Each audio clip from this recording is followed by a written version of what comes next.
Blessed is the man to whom the Lord will not impute sin. Muna, cometh this blessedness then upon the circumcision only, or upon the uncircumcision also?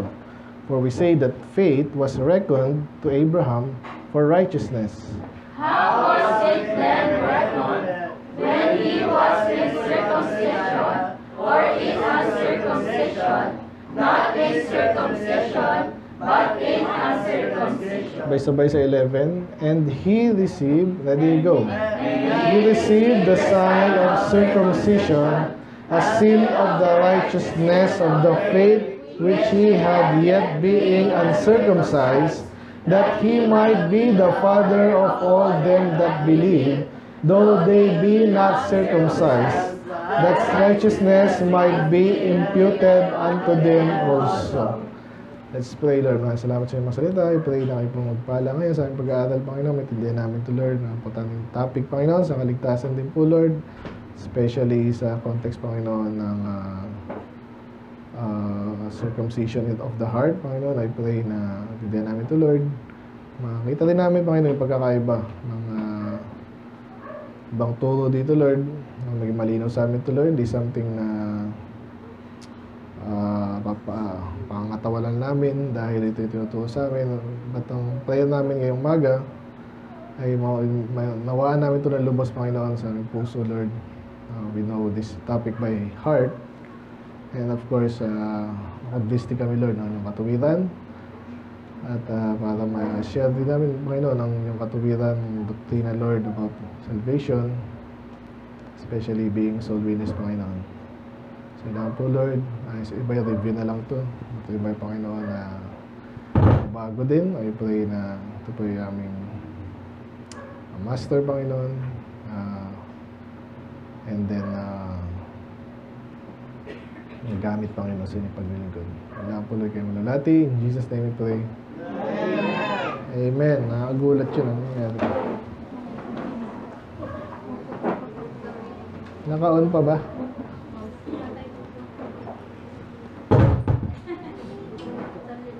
Akin ba yun? Hello, check. Anyway.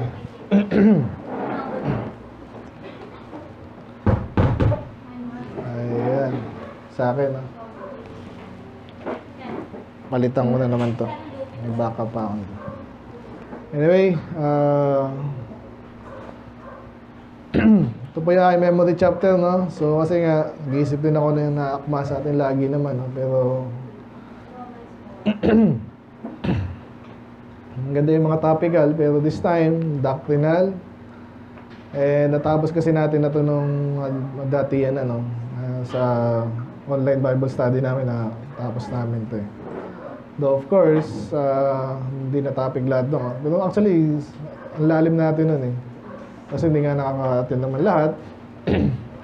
Ang nakakabisado ko to, yung maganda rin, discuss na rin, okay? So, kung alam niyo yung context ng Romans 1, 2, 3, 4, yung Romans 1, obviously, dun yung reprobate, pero yung umpisa nun, gospel din yun. And then yung chapter 2, salvation by works yun, mali yun, pero tinakil din ni Paul. Panimula, introduction for the book of Romans. Chapter 3, doon na po yung justification by faith, malinaw po doon. Itong chapter 4, follow up doon. Okay, parang pinapatunayan niya lalo na ang kaligtasan ay by faith alone, okay, without works. So, very basic tayo ngayon, pero ang importante nga ito kasi yung iba baka nangyayari is baka di nyo gamay ba, parang nahihiwagaan kayo sa mga nabasa nyo ito, kaya kung basahin nyo yung Bible pastor, aralin natin. Solid po yan. Lahat ng tinuturo natin dito, hindi tayo katulad ng iglesia. Baka mamaya hapon yung iglesia ni Manalo topic natin. Okay? Dami kong umano sa utak ko, eh.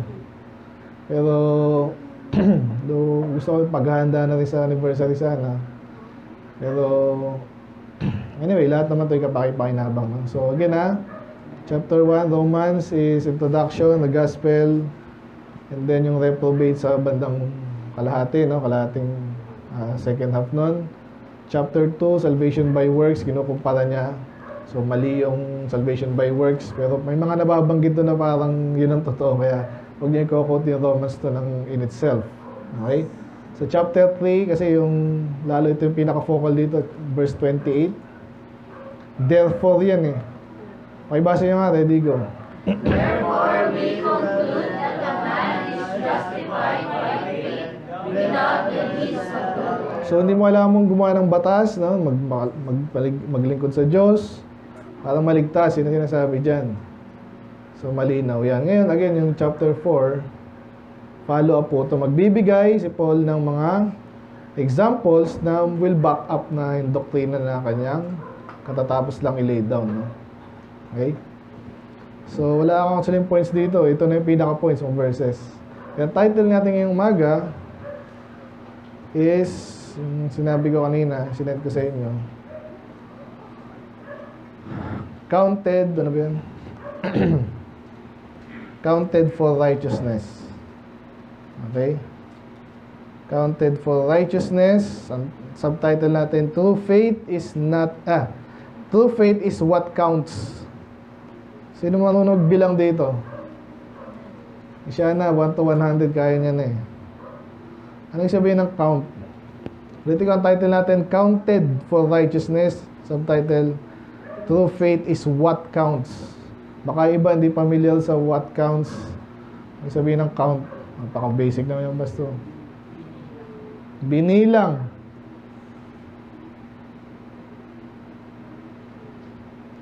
Nagbibilang sa math, hindi lang yun eh, pero sinabi kasing count, example dito, basahin muna natin.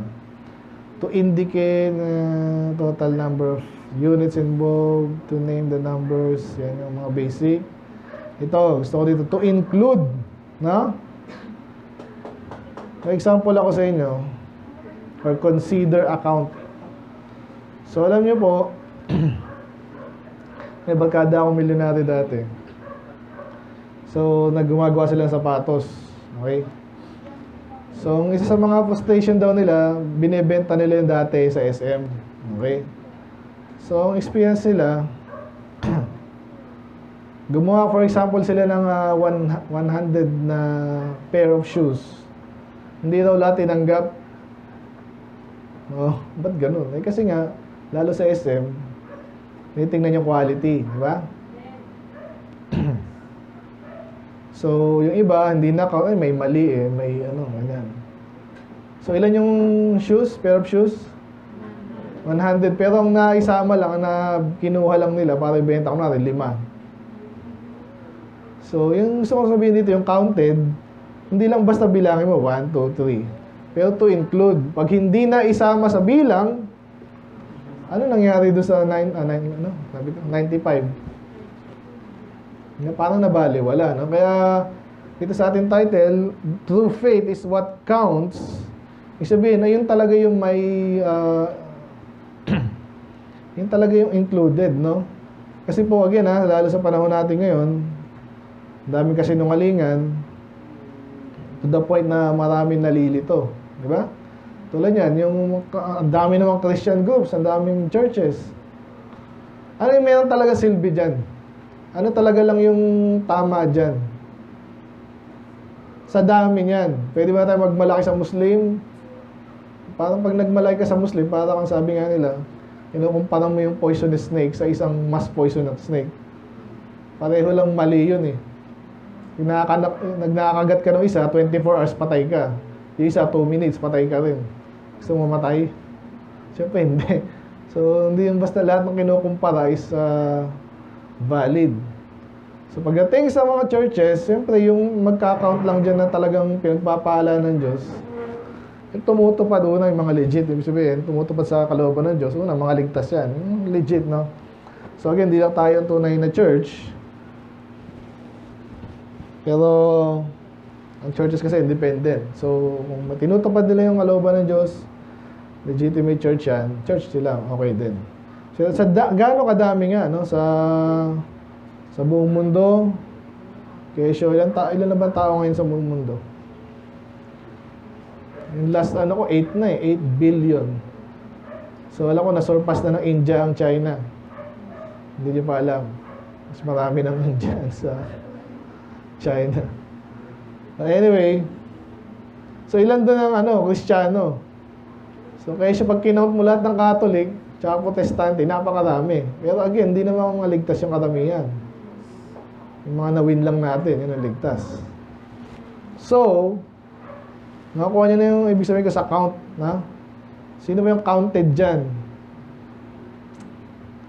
Basketball na naman. So, pag sa basketball, alam niyo ba yung pag na-foul ka, titira ka. Eh, na-foul ka muna bago ka tumira. Counted ba yon? Depende sa sa galaw, di ba? Pag nasa ere ka, pag nasa ere daw yan, counted na yan, di ba? Pag na-shoot, syempre. So, yun nga, yung na-shoot naman, counted ba?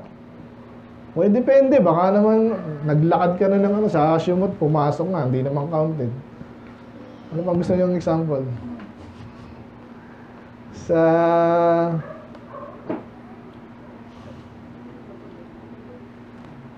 Sa exam. Si Stephen, di ba? Nag-exam, tama. Tama, 90% tumama, late pinasa. Counted ba yon? Tama naman late ka, hindi na counted dyan. Di ba? So, naintindihan nyo na yung counted. Malinaw na, And title na, counted for righteousness. Yung righteousness mo yan, ang daming, ang lawak na usapin niya minsan. Kasi nga, sino ba ang righteous? Sino ba ligtas? Basta gumawa kang mabuti. Ilang mabuti? Basta, madalas natin ako sagot, no? Basta gumawa ka lang kung anong kaya mo. Kung okay na po ba yung isa, kung isa lang kaya. Hindi, syempre 1,000. Diyan nararamdaman nila parang may sagot, talagang mali yun. Naniwala naman ako may Diyos Demonyo nga, naniniwala may Diyos So ano ba talaga yung pananampalataya na ika-count ng Diyos na ikay matuwid dahil mayroong kanon?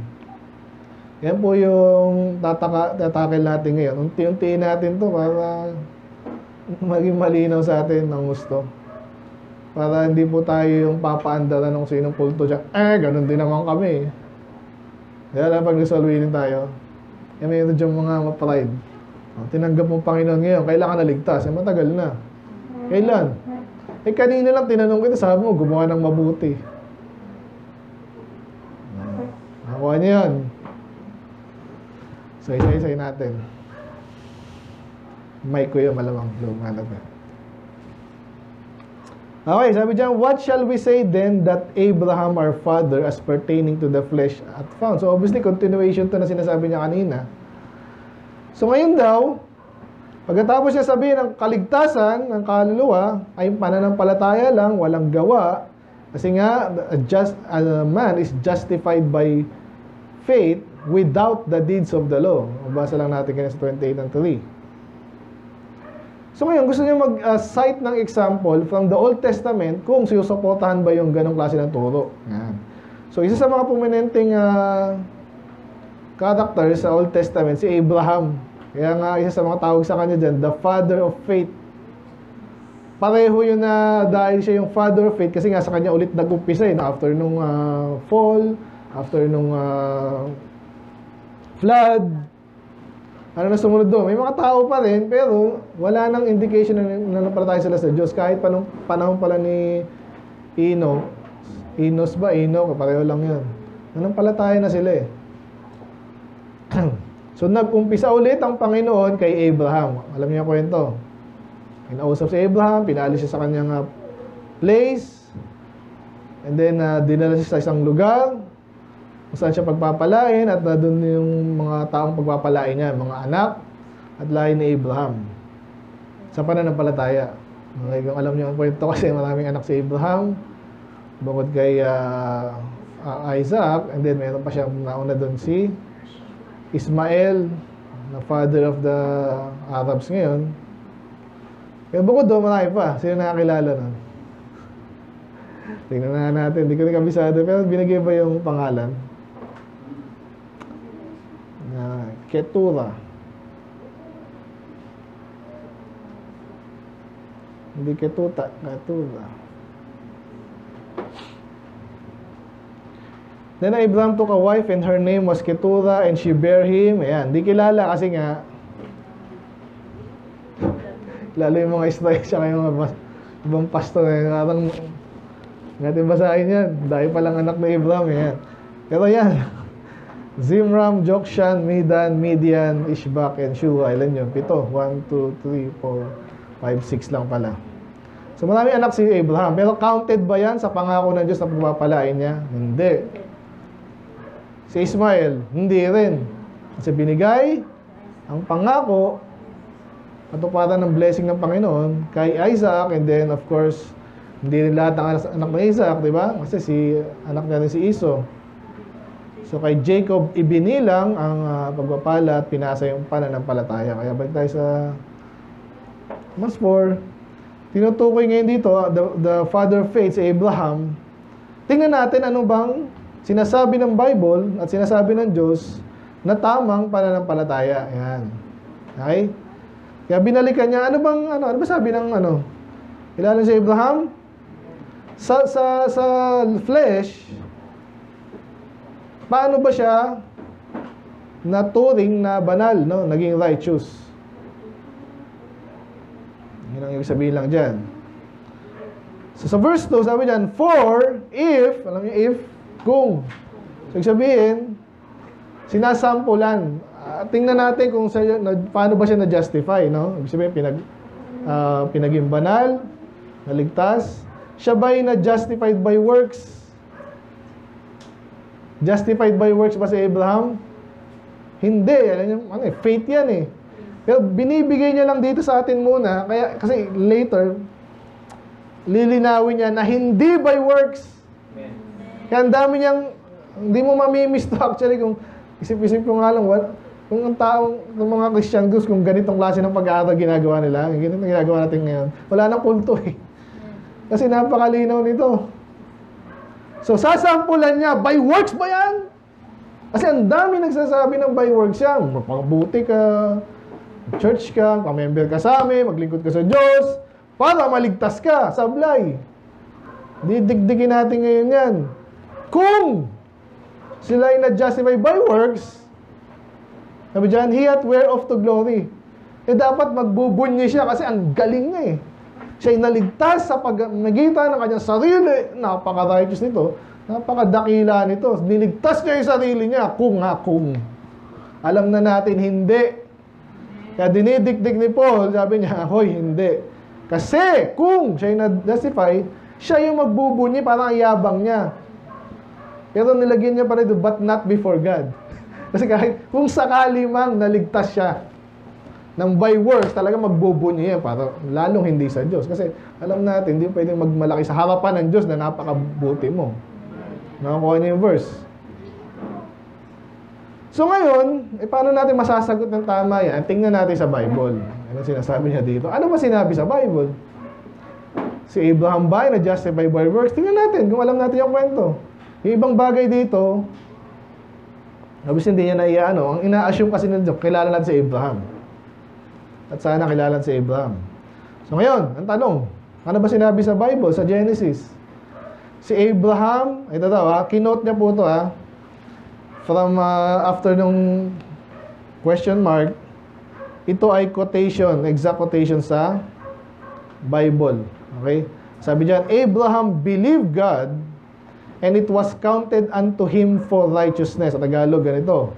Si Abraham ay nanampalataya sa Diyos, and then, dahil siya ay nanampalataya, siya naman ay itong pananampalataya na yun, dun siya naibilang bilang isang matuwid. At may katuwiran siya. Yun pala yun. So talagang, by works ba yun? Dito palang alam mo na by faith Basahin ko na lang sa paborito nating mas malinaw pa, sa 11. Kasi maniwala kayo pa ikaw, nakipag-usap ka sa ibang mga hindi mo alam kung bulag, tanga, o pareho Ano sabi dyan? For if by grace, election po yan, pagpili ng Diyos, tayo pinili, niligtas sa pamagitan ng biyaya ng Diyos, hindi, then it is no more of works. Kung by grace, hindi works. Kasi magkabaliktaran sila. Parang ganito po yan. Mga statement, no, na, andito ba, nakapatong ba ang Bible sa pulpit? Hindi pwede sayin, maaari. Hindi, malinaw na yun. Wala, payak na payak, simpleng-simple. So, ang sagot doon, either yes or no. Walang iba. Hindi, Paul, baka lumulutang eh. Hindi, yan. Nakita ba lumulutang yan? So, either yes or no. So, kung yes, yes yun, hindi no. Kung no, hindi yes yun. Kasi nga no eh. Simple lang eh. Basta, ano. Kasi, ganun ginagawa ng Bible dito kasi alam niya maraming either malilito or naloko at ang hirap alisin sa kalokohan, sa kasinungalingan. Kaya, even yung Bible, ginaganyan tayo, no? So, if by grace, hindi works. Otherwise, grace is no more. Grace, ang ibig sabihin ng grace, kabaliktaran niya sa works. May unmerited favor. Ibig sabihin, kaya siya naligtas, hindi dahil siya gumawa, may nagpabor lang sa kanya sa biyaya ng Diyos. Okay? Kaya ito yung wala sa other translation, yung other half, no? Sabi niyan, but if it be of works, then it is no more of grace. Kung works, hindi grace. Kasi works eh.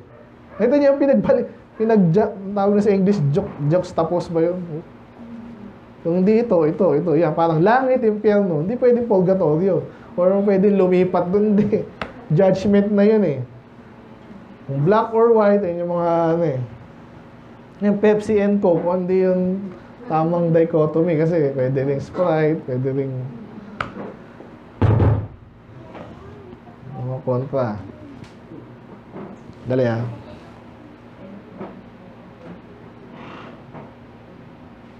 Ewan ko, saan yan? Okay. Balik tayo sa Romans 4.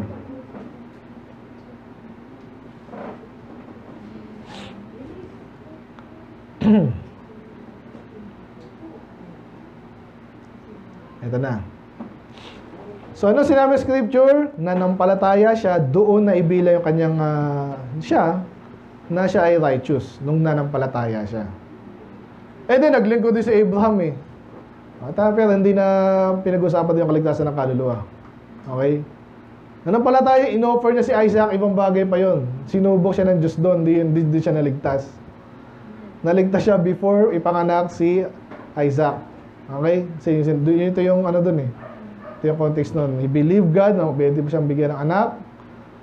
At nanampalataya talaga sa Diyos. Doon siya naging matuwid. Baka hindi pa malinaw sa iba eh. Linawin pa sabi ni Paul. Now, to him that worketh is the reward not reckoned of grace, but death. Ganito yan. Pag works yan, hindi yan grace. Okay? Sabi dyan, but of debt. Alam niyo yung debt? Utang. Di ba ako na, ganito, nagtrabaho ka. Pwede ba, ay karamihan ngayon, kinsenas katapusan na eh. Yan ang uso ngayon eh. Dahil, ngayon ko parang gano'n na yung, nauso na bilang, madalas sa tax kasi yan eh. Pero may mga arawan pa rin ngayon, ngayon. So, kailan lang, nagsweldo, di ba? Ano lang yan, 2, 3. So, gatabaho po yung mga trabahador na kunwari August or July 1 to 15. So, sweldo yan sa 15. So, pag ikaw nagtrabaho ka na ng 1, 2, 3, 4, hindi ka pa susweldo, inuutang yun ang kumpanya sa'yo. Ganon yung ibig sabihin nun. Ngayon, sa iba, advance yan eh.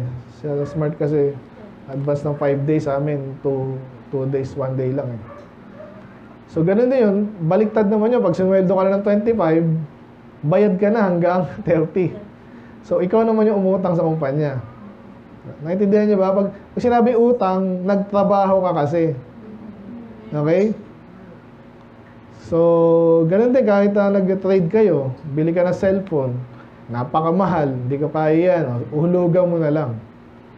So, pag bumili ka at nag-agree kayo, may utang ka ngayon sa kanila. So, nakita niyo yung pagkakaiba? Sa grace, walang ganun. Okay, kaya naalala niyo yung ginagawa natin, regalo yan, kailangan mo lang tanggapin. So, ang grace doon, hindi mo warranted yun. Basta gusto ko lang bigyan, in-offer sa'yo, tinanggap mo naman. So, wow. Wala kang ginawa, hindi ka nagtrabaho. pero na-receive mo. Yun yung pinagkukumpara ni Paul dito. Okay? Justification by grace, by faith alone, dito yan. Ang kabaliktaran yan, by debt, by utang, by works. Buwan na. Ang tanong, may utang ba sa atin ng Diyos? Naglingkod ka sa Diyos, may utang ba siya sa'yo? Nagtrabaho ka, may utang ba siya sa'yo? Meron. Kaya nga umaasa po tayo, kaya nga ganito yung iba, kaya lagi sinasabi pag usapan natin rewards yung iba tinatamad kasi sabi, baka tagal naman ng reward, pero sigurado yan ang Diyos, sigurado. Hindi mo siya pwedeng, Rain, wala na akong pera, hindi siya maubusan ng gano'n. Kaya nga napakaganda nito, lalo niyang pinapatunayan na yung kaligtasan, dahil ito ay regalo, ito ay libre.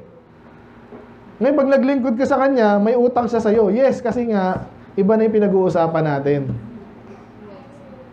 Pag rewards na, kaya wag na yung pagbabalik-tarin yan. At ganun din, kung nag-soul winning kayo, tingnan mo kung ano bang nasa context nito. Dito kasi maraming nalilito.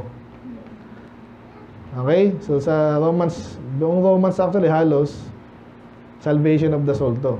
Okay? Kaya tuloy natin now to him that were, para sinasabi niya, kung siya ay dito sa 2, kung siya ay by works, hindi na yun by grace. Ano sinabi ng Bible? By grace ba o by works na ligtas si Abraham? Obviously, sinabi niya, hindi by works, but by grace. Dahil siya ay nanampalataya, doon siya naging righteous. So, nilililaw lang sa 4, binabalik lang niya yung topic. Dali, kung ito magandang ano rin itong proof verse din to kasi may nakausap po akong ganyan. Yung reward tsaka pareho lang yung reward tsaka gift.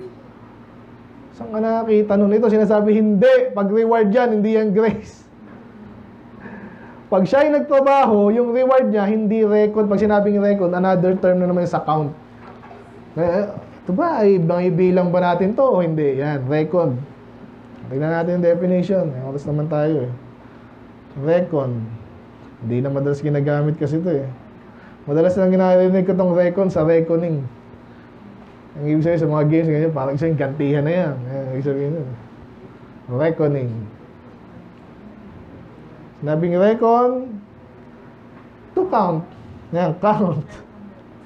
Estimate, compute, consider din. Ito ba ay pasado? Hindi. Yan. Sana nakakasunod kayo, binabagalan natin kasi napaka-importanting topic. So yan, pag nag-work ka daw, hindi yan sinusukat ng grace, napakalinaw. But of debt. Malinaw na Ano gusto kong isulat yung actually sinulat ko doon sa kausap namin. Ayaw tanggapin na mali siya. Sulat na nga rin natin kung sakaling marinig niya to.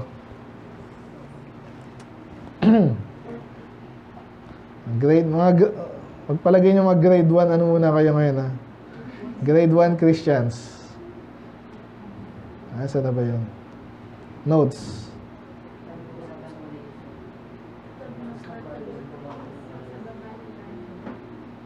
Baba ng gallery. Salamat. Okay. Sa mga bata. Hindi text. Doodle. Okay? Yan. Ito yung tama. Ito yung mali. Sa kaligtasan ng kaluluwa, ito works. Works. Hindi masamang mag-work, pero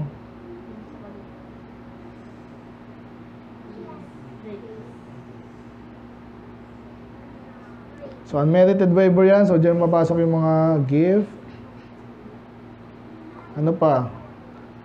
Faith alone or believe.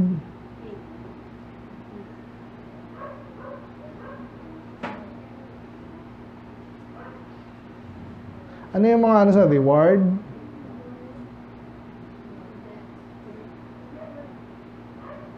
Debt. Ano pa ba? works. Ano na nga works yun? Yan yung mga terminology, no?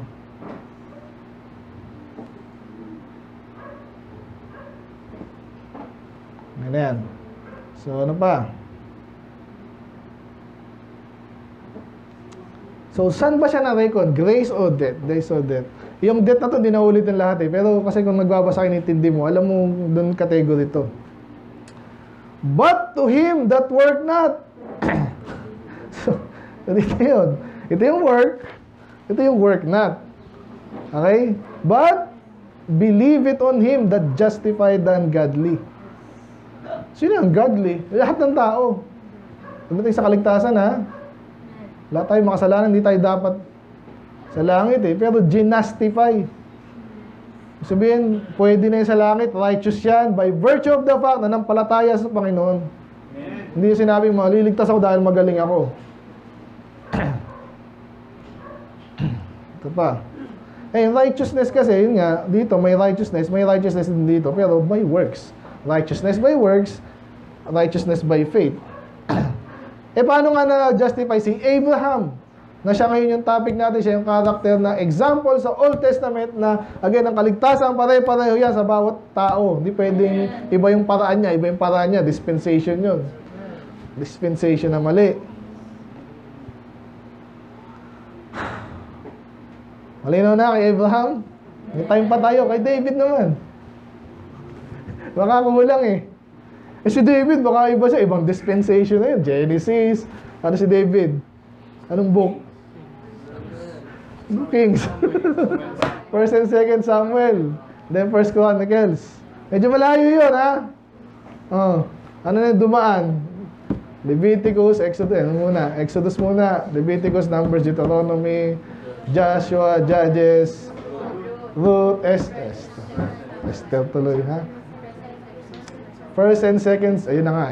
So, doon na. So, mahalayo yung timeline na yun. So, pero David time na, baka by works na, hindi rin. Ano sabi ni David sa Psalms? Ang Psalms ay prophetic and accurate po yan. Kinakanta nila yan. Kaya nga po yung kanta natin, sa natutuwa ako sa mga magkakantahan yung iba doon, tingnan nyo, baka mali yung sinasabi dyan.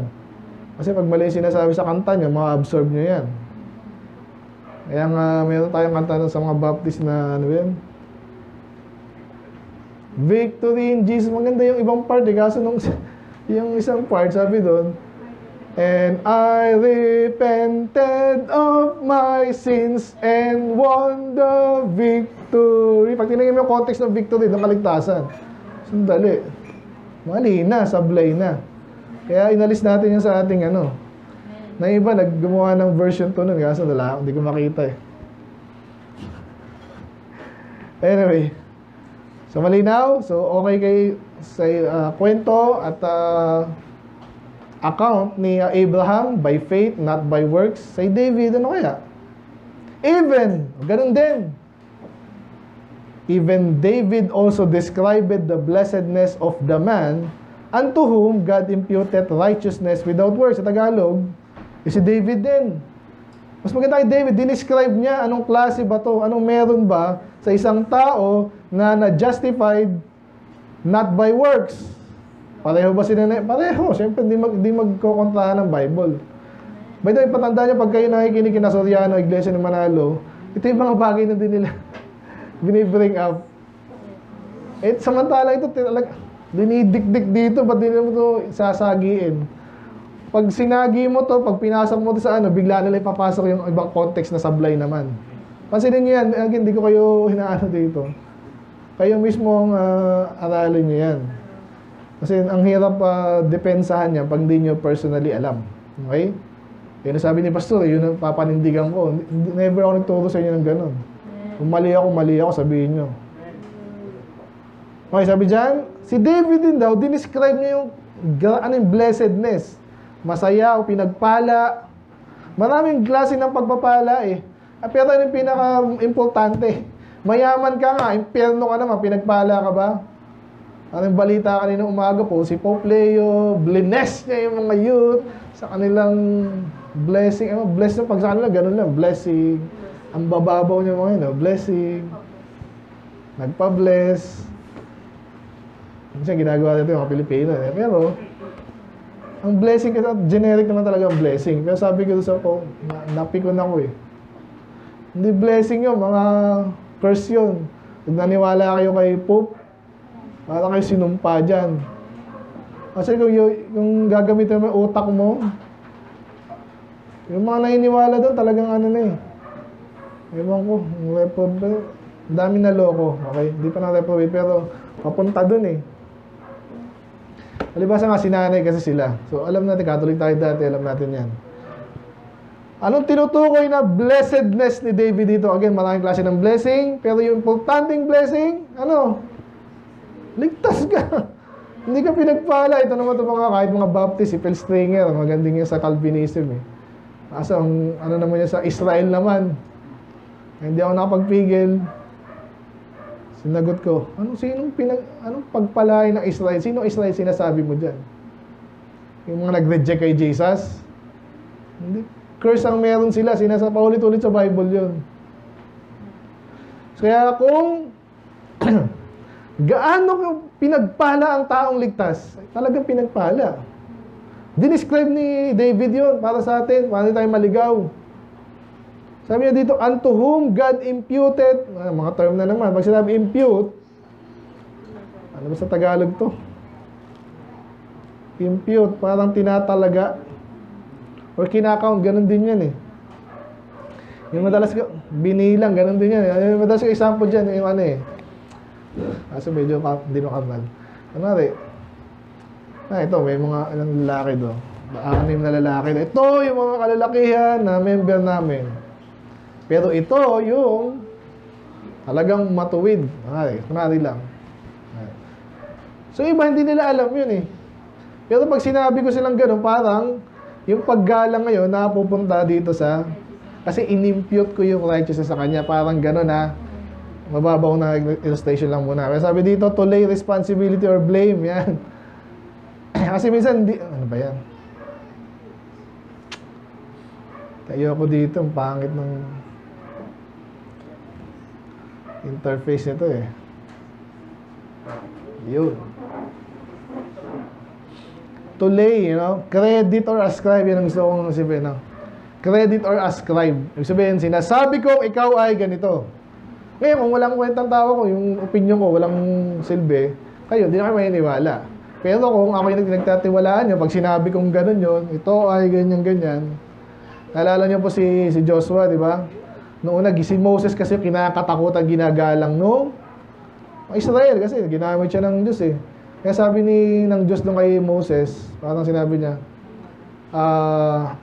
bigyan mo ng, sabi doon, parang inililipat niya yung di lang responsibility, pati yung paggalang, tsaka yung kanyang honor kay Joshua. Kasi madalas ganyan pag sumusunod, yung susunod sa'yo, ayaw ng mga, kasi ang kinukumpara ka sa dati, kahit sa mga church, ganyan yan eh. At kahit ako na, may nag-preach dito, hindi naman si pastor yan eh. Kaya lagi ko sinasabi sa inyo, may matututunan pa rin kayo, makinig kayo. Napansin nyo, kasi nga minsan, kasi nasanay kayo kay pastor lang. Kasi nasanay sila kay Moses, ang magiging leader na nila, mamatay din si Moses eh, kailangan magiging leader nila. So, kailangan takot sila kay Joshua. So, ganun din dito. Kaya po, naalala ko, ito lagi kwento ko sa inyo, di ba yung mga politiko? Naalala nyo yun? Joseph Estrada, walibasa, mga Pilipino, mga bobo sa bumoto eh. Kaya binabayaran po yun, tataas halika rito man. Kunwari ako si, endorsement, pag pipicturean lang kaming ganyan, picture, print, babayaran na ako nito. Kasi nindorso ko siya eh. May mga usapan yung mga yan eh. Uy. Okay. So pag inimpute yung righteousness, ang Diyos ang nag-impute, paano nga? By faith. Napakalinaw, di ba? Sino ang Diyos? Sinong inendorso? Ganun. Sino inendorso ng Diyos para maligtas? Ito, righteous to. Yung mga nag-join sa ganun ang pero hindi eh. Wala sa Bible yun. Ganun yan, pag pinakinggan nyo yung mga mag-cringe ka sa mga yan. I'm proud to be Iglesia ni Manalo. Pakialis nga din. Pakitaas na lang. Pakitaas na lang din pa. Delikado sa bata. Pakitaas na lang yung ano. Sorry. Ang kulit po kasi, sorry. Pag ang Diyos na nag-endorso sa'yo, wala sila magagawa. Amen? Amen. Kaya, again, yung iba na nayabangan sa atin, ligtas ka ba? Hindi mo naman. Ang Diyos nagsabi. Amen. Ikaw matindi, sino kinukonta mo? Diba?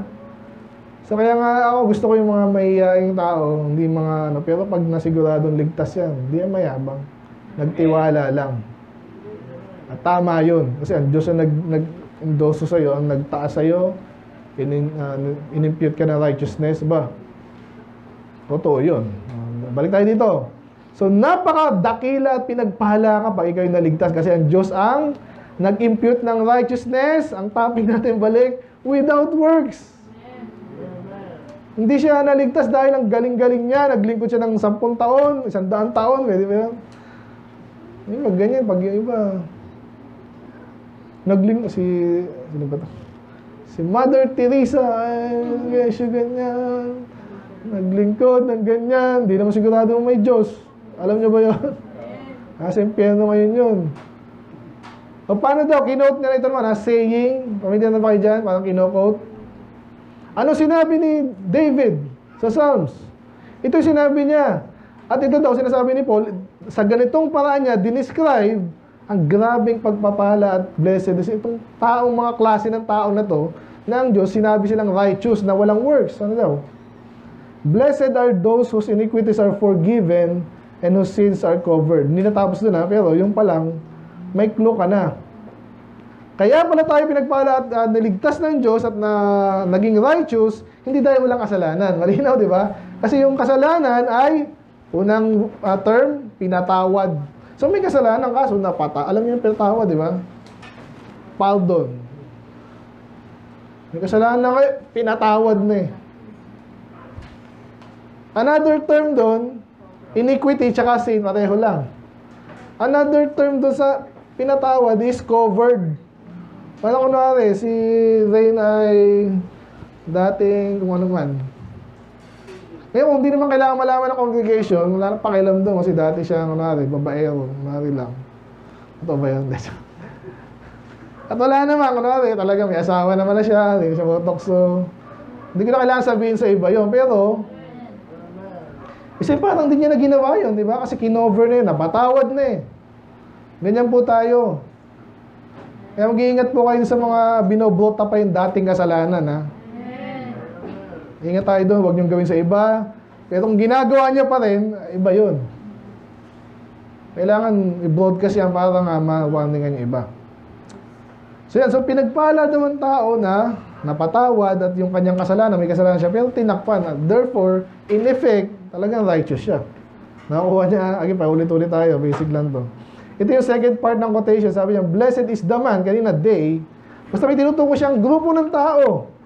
Naligtas kasi yung kasalanan niya dapat pupunta sa kanya sa impyerno at di mautuwan niya sa kanya, condemn siya ng Diyos, kaso na-cover na patawad.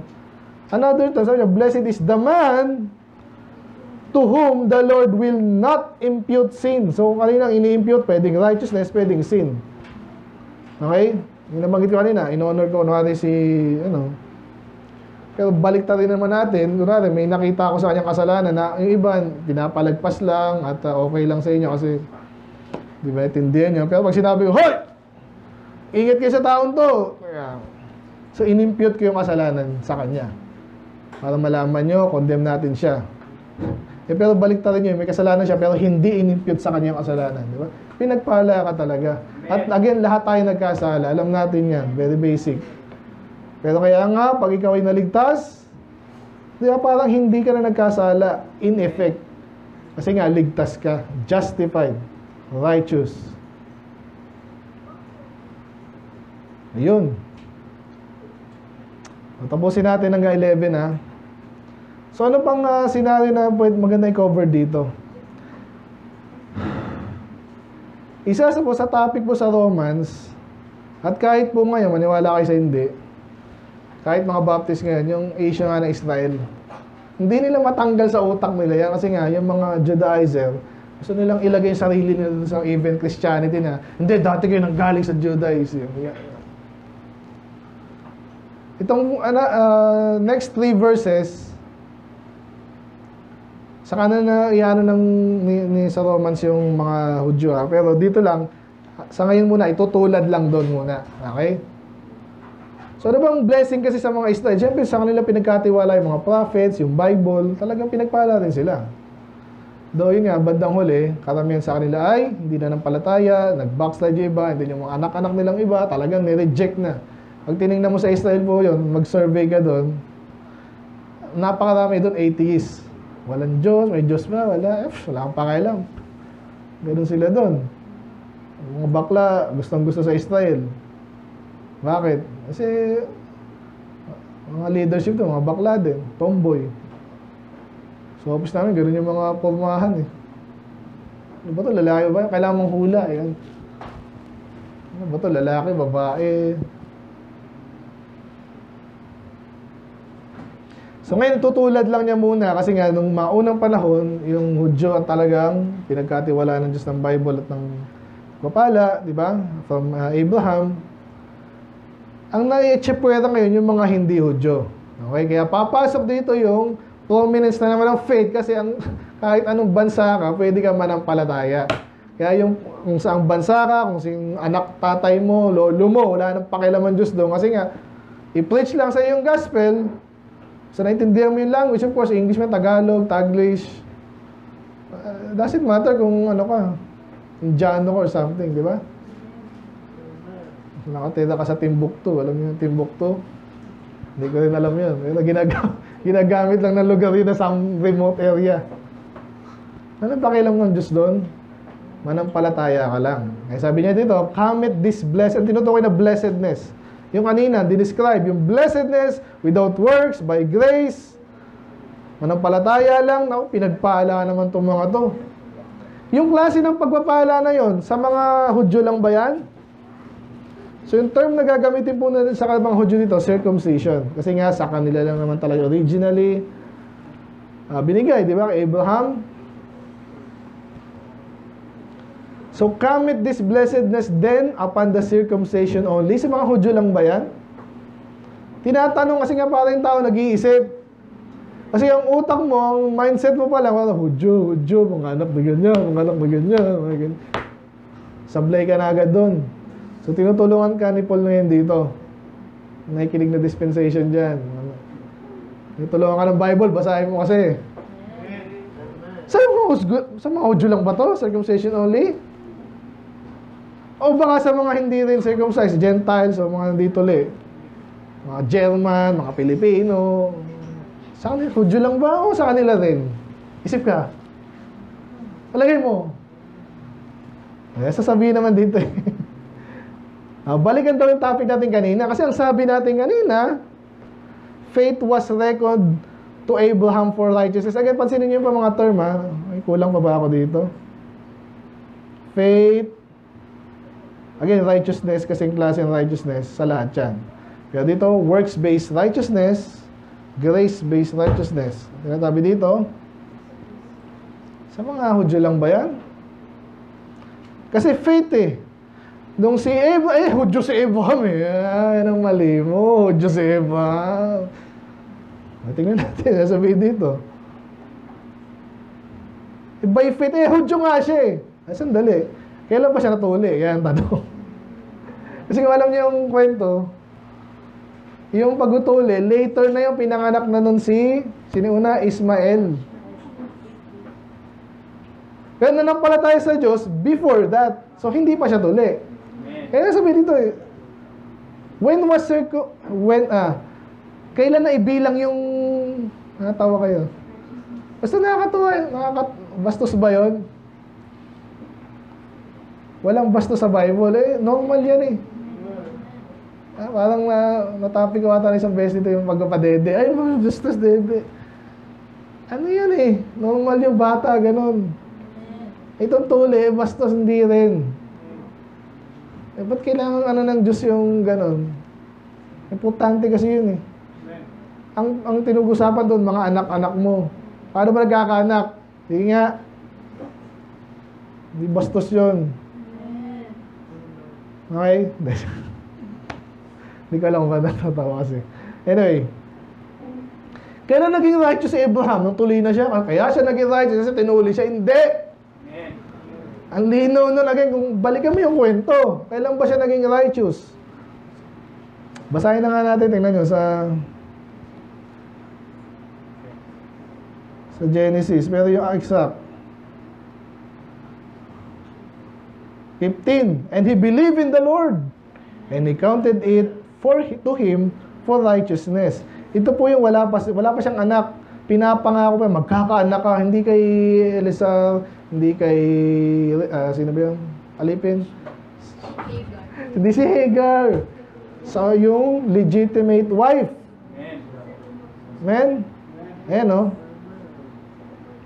Born my house. Hindi, magkakaanak ka kay Sarah.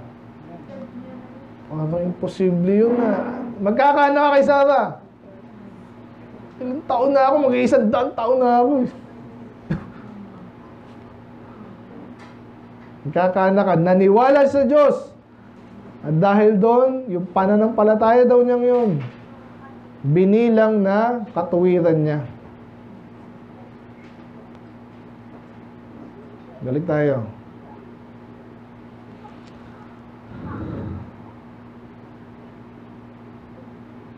Ayun nga, sorry. Sa kailan pa pinanganak si Ismail? Wala pa nga eh, di ba? Wala pa si Ismail, lalong wala pa si Isaac. Kasi pinapangako pa lang sa kanya eh. Ano tayo balik dyan?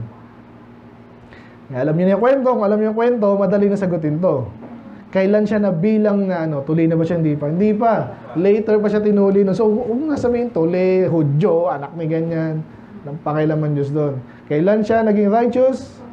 Hindi pa siya tuloy. Ngayon, paano yung mga Hudyo ngayon? Tsaka mga Gentile. Yung Gentile yun, hindi tuloy. Kung mga tuloy, oo, hindi. Wala nang pakialam doon. Kasi nung naging righteous nga si Abraham, nung hindi siya tuloy, yung mga hindi tuloy ngayon, magiging righteous, pwede rin yan. And he received the sign. Nakita niyo yan? Kung naalala niyo ating sa medyo remoto pero yung ating pagkakaiba sa Catholic, sa ating Lord's Supper, di ba? Sa kanila, nililiteral nila kesyo katawan at dugo ni Kristo daw yung inakain. Hindi, yun ay sign lang or in remembrance lang. So, ganun din dito, yung pagtutuli pala, hindi yun na nagligtas.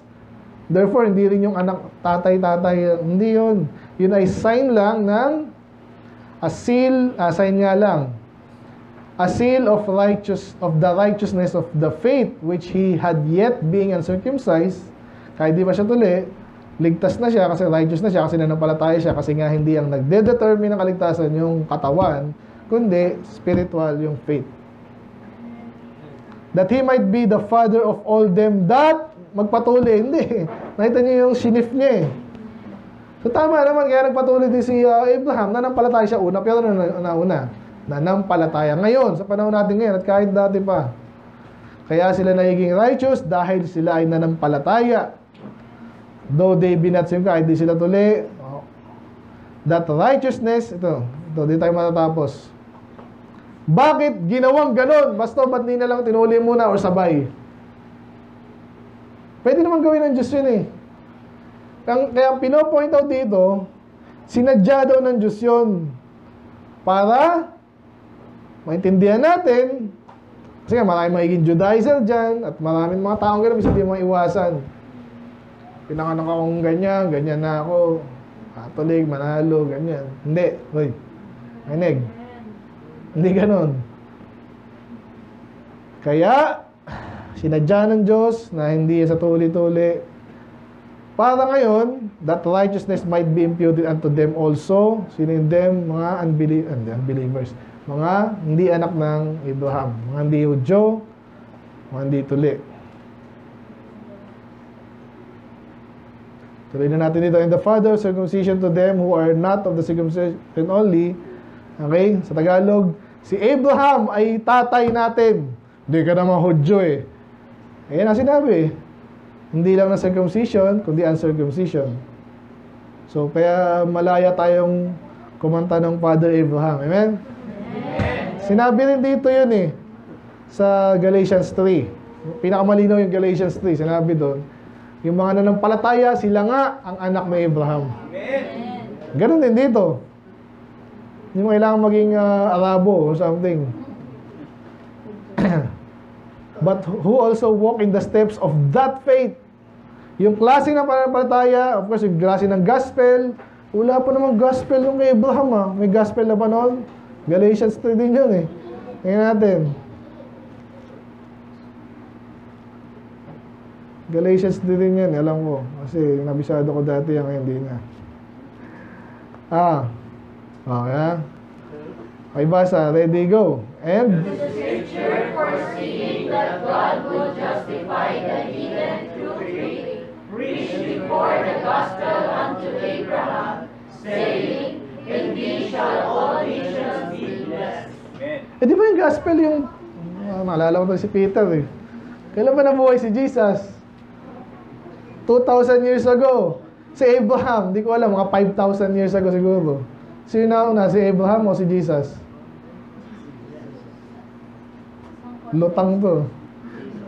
Ayan, bakit eh?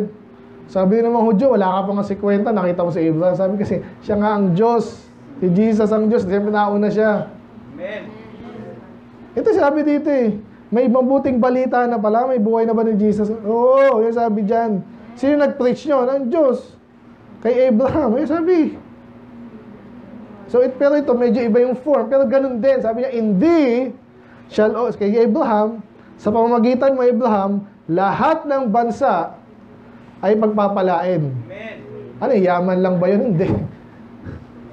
Pananampalataya na nung kaligtasan na naman yun. Ay, hindi naman tanggap yun. Hindi tumanggap, niligtas. Pero kahit anong nation ka pa, kasi nga si Abraham, di pa siya tuloy ng panahon na yun, naligtas siya, eh kahit ano ka pala, pwede ka maligtas, dapat ka maligtas. Okay, balik tayo doon sa Romans 4. Ayun na yun. So kaya tatay natin si Abraham sa pananampalataya. Pareho tayo ng pananampalataya. Kung pareho yung finish sa yung gospel, ginawa mo rin yun, anak ka ni Abraham. In a way, ha? Abraham. Tapos natin sa 13, sabi diyan, for the promise that he should be the heir of the world was not to Abraham or his seed through the law, but through the righteousness of... Ikala ko pa, anak tayo. Hindi nga through the law. Hindi ba yun? So kasi ang batas talaga, sino ba anak ko? O titingnan niya, kaya nga may record yan ng birth certificate. Sinong tatay? Ace. Sinong nanay? May naka-record yan sa batas. Kung namatay ka, dapat yung apelido, mamanahin, kung di ako mag-ano ng will ko, automatic yan sa asawa at saka sa anak. Batas ang sabi ng batas yun. Tama naman yun sa batas ng tao. Ang batas ng Diyos, sino maliligtas? Eh, paano? Wala tayong magagawa kasi hindi tayo. Ano ni Abraham eh? Sayang naman. Mahinggit ako sa mga Hudyo. Hindi wala mahinggit. Ang sundan mo lang yung pananampalataya niya, anak ka na din ni Abraham. Anak ka na din ng Diyos. Ang title natin? Na-count ba kayo? Counted for righteousness na ba kayo? Ligtas kayo na yun. Eh, mas alam, matagal na nga, inaaral natin yung mga terminology para maintindihan mo lang gusto.